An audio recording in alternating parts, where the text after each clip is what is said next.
hi friends welcome to रेन्ना समयल इनके என்ன சமையல் பார்க்க போறோம்னா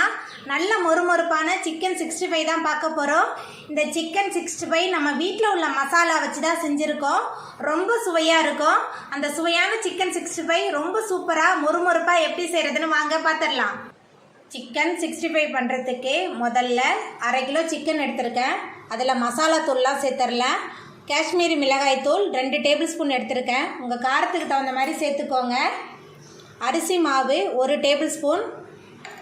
சோளம் மாவு 2 டேபிள்ஸ்பூன்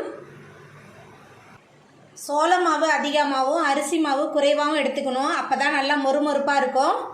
அதுக்கப்புறமா இஞ்சி பூண்டு விழுது 2 டேபிள்ஸ்பூன் கரம் மசாலா மஞ்சத்தூள் தனி மிளகாய் தூள் உப்பு சேர்த்துக்கலாம்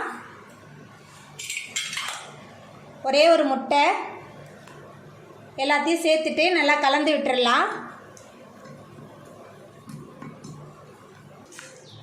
எல்லாத்தையும் சேர்த்துட்டு நல்லா கலந்தாச்சு இப்போ இதில் கொஞ்சமாக கருவேப்பிலை சேர்த்துக்கலாம் கருவேப்பிலை சேர்க்கும்போது நல்ல மணமாக இருக்கும் நம்மளோட 65 கருவேப்பிலையும் சேர்த்துட்டு நல்லா கலந்து விட்டுறலாம் இதை இப்படியே 1 மணி நேரத்துக்கு மூடி போட்டு ஊற வச்சிடலாம் 65க்கு சிக்கன் நல்லா ஊறி வந்துடுச்சு இப்போ இதை நம்ம பொரிச்சு எடுத்துடலாம் 65 பொரிக்கிறதுக்கு அடுப்பில் கடாய் வச்சாச்சு இப்போ பொரிக்க தேவையான அளவுக்கு எண்ணெய் சேர்த்துக்கலாம் எண்ணெய் சேர்த்தாச்சு எண்ணெய் சூடாகி வரட்டும் அடுப்பை மிதமான தணலில் வச்சுக்கோங்க எண்ணெய் சூடாயிட்டு அடுப்பை மிதமான தணலில் வச்சு நம்ம ஊற வச்ச சிக்கனை இந்த எண்ணெயில் சேர்த்துடலாம்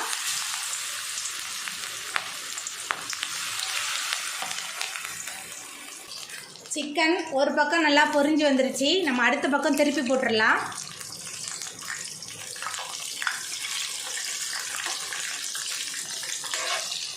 அடுத்த பக்கம் திருப்பியாச்சு நல்லா பொரிஞ்சு வரட்டும் சிக்கன் 2 பக்கமும் நல்லா பொரிஞ்சு வந்துருச்சு இப்போ நம்ம இதை எடுத்துடலாம் அதே மாதிரி இன்னும் இருக்கிற சிக்கனையும் நம்ம பொரிச்சு எடுத்துக்கலாம்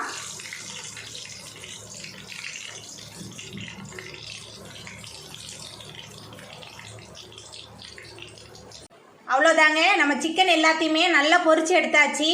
நம்மளோட சுவையான மொறுமொறுப்பான சிக்கன் 65 ரொம்ப சூப்பராக ரெடி ஆகிட்டு எளிமையான முறையில் செய்யக்கூடிய இந்த சிக்கன் 65ஐ நீங்களும் உங்கள் வீட்டில் செஞ்சு பாருங்கள் இந்த வீடியோ உங்களுக்கு பிடிச்சிருந்தா லைக் பண்ணுங்கள் ஷேர் பண்ணுங்கள் கமெண்ட் பண்ணுங்கள் சப்ஸ்கிரைப் பண்ணுங்கள் அப்படியே பக்கத்தில் உள்ள பெல் பட்டனை கிளிக் பண்ணிடுங்க நன்றி